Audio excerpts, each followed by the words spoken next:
Hey folks, Taco here, TacoBonsai. Just another couple updates. Just came from the optometrist, so my pupils are dilated and I don't have a very good ability to focus myself. So I'm not sure if this video is in focus. I really hope that it is, but right now everything's blurry for me. We'll start off with this guy right here. So I like it. It's been slowly falling over though, because this top part is so heavy. You can see it's got good foliage on it. I've not yet had luck with air layering one of these, even planting cuttings. Although I'm going to try to plant this cutting, I think I'm going to cut it in half, right about here. So it's not that I don't like this top part. I do like this top part. I think it's got lots of great character. In fact, from this angle, you might even be able to see it's a really good looking top part to the tree. However, it's not so far out of scale because these leaves reduce even further. Some of these leaves stay even smaller than like a fingernail, which is a good size. And I feel as if I either have to lose this branch or lose all this. At this time, I can see myself getting rid of all that, but if I get rid of this, I lose a lot of the tree. And this doesn't make sense anymore. So to avoid that, I'm going to go ahead and give this the old chopperoonie right here. Now I'm hoping I can do this the easy way. But I'm not sure about that. By the easy way, I mean just chipping away at it. So I'm going to do it in kind of a funny way. Cut. And another cut. Oh.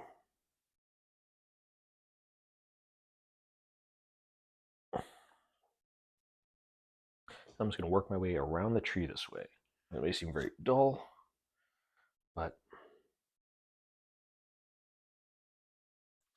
it's probably my easiest way to do it. So I'm pulling out little chunks, kind of like that. And eventually I'll just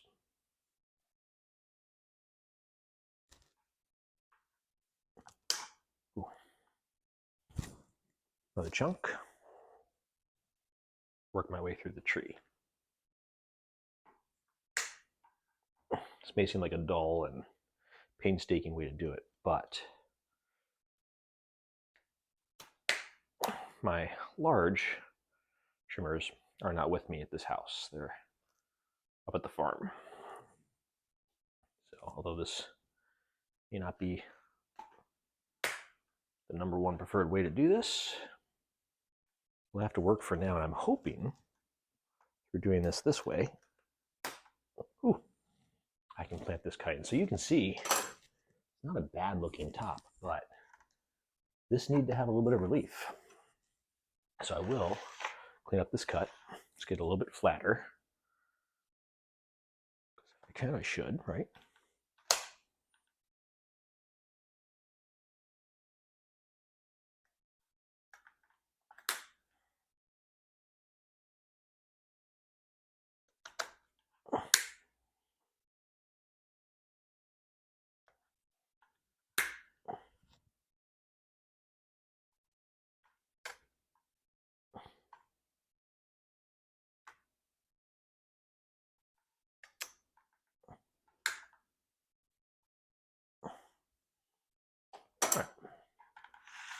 It's not perfect, but I'm hoping that that will help this thing not fall over so much.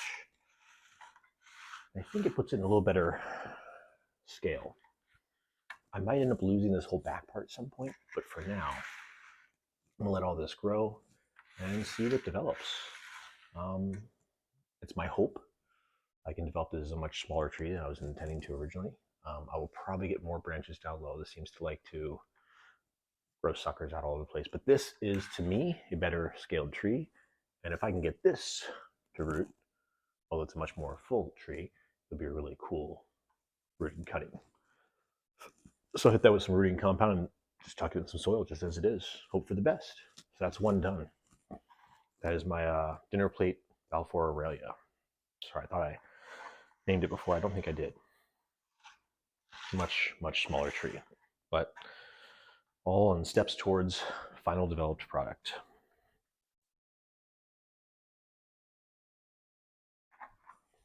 The next one here I've already got slightly in the frame. It is just incredibly overgrown.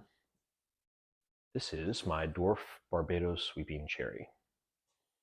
So what I'm concerned about with this one, I hope I've got it angled the right way. Yeah, it's right here. I've got a branch here, got a branch here, I've got a little teeny tiny branch in the middle, and I've got this upright, we'll call it a trunk. I am getting some swelling there. It's starting to get too fat. And I think if I pick this up, maybe that's not the one. It's tough to see, but it is definitely starting to swell here. So I need to make some decisive cuts. First thing I'm going to do is I'm going to cut these side branches off. So I don't think they will benefit me in the long run. So I'll take those off.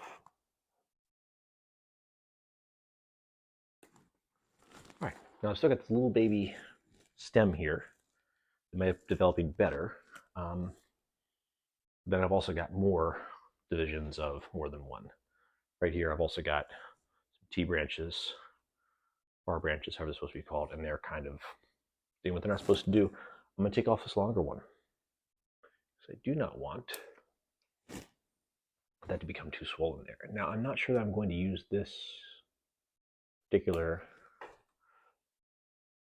trunk at all. It's very long and straight. In fact, it's straight all the way here. But at least in the meantime, I will be acting as if I will.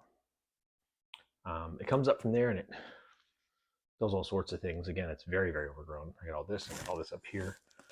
I don't want to take it all the way back. But what I'll do is I'll take it back to a couple leaf sets on each branch. It's got a lot of new growth that I don't want to mess with, but it needs to be done. I'm gonna watch this later and be like, man, you missed the branch completely. And this one just kind of continues into, no man's land.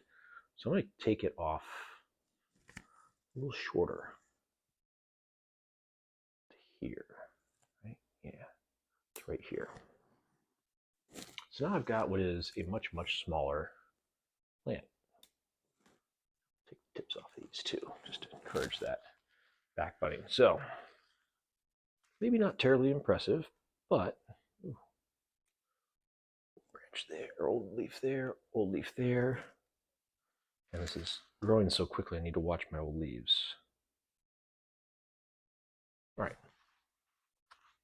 One more tree shaped, which isn't my goal per se. I would really love to have this one down here develop into a new trunk. There's a little better movement to it. Before, this one was nice and tall, had all kinds of forking to it, but it didn't have a tree form.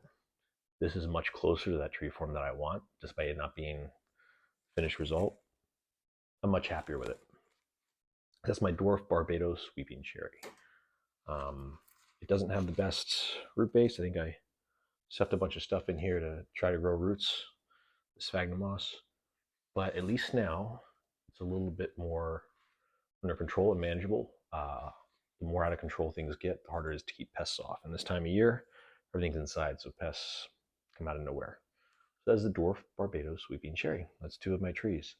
I don't know that I've lost many more, but I might have lost a couple more. Again, I'm 3 days a week in one home, 3 days a week in the other, and really spending an entire day of travel and all that.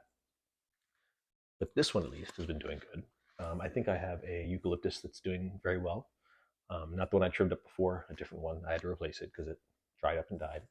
And I think that I did have blight on my spruce trees because most of them are gone now.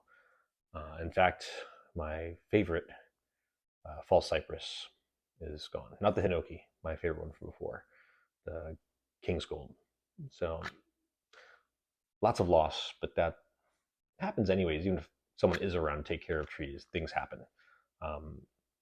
There is a certain amount of neglect that I can blame myself for, especially because blight is something that you can at least attempt to treat and nip in the bud before it becomes a big issue. But this one I'm really hopeful for. I really like it. It's really starting to come into its own and become a good tree. So I hope in the future this one, as well as the Balfour Aralia that I just trimmed up, will benefit from this trim as opposed to being disadvantaged.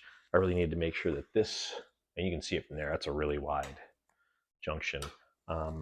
continues to heal over and becomes a more smooth, although moving. I like the movement, but it needs to be a much more smooth trunk line. So thanks for joining me. Everyone take care of yourselves, and because we're in that time of year, stay warm.